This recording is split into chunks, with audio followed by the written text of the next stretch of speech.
the meditation is out of that. Like you fall into it. Like the meditation. So I heard it now, but like I still did it once a day, I guess, every day. Validations were better. I did get somewhat addicted to the validation of it all.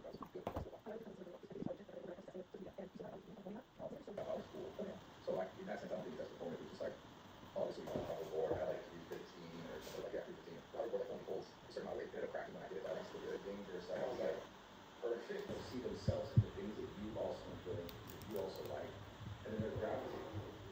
And that's like this whole or something that was like that maybe wasn't necessarily out there. In general, like everything I do. Yeah, kind of like a moral compass of like what's right, what's wrong. And even for example, like I was Phase or like I don't know what it is, but do you have a support system now?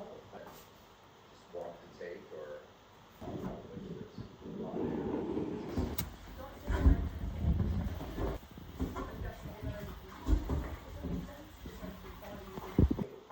it's not over yet. Like you can't just be like, okay, it's all done.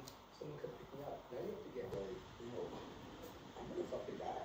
Like, you know, for real. I don't know what my friends are gonna say. And like, that's one of the things of that when we were still in the face. We ended up getting through those things and boys all things still next to me.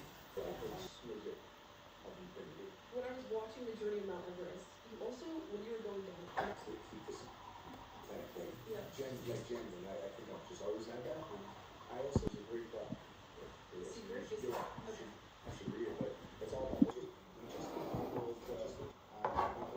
encyclopedia. It's like everything. That blesses you before you try to attempt the summit. And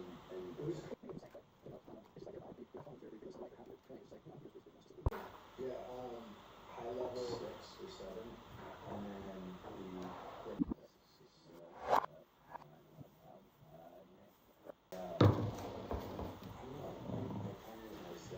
so that's kind of how I approach life now, and I think have more driving life and feeling low all the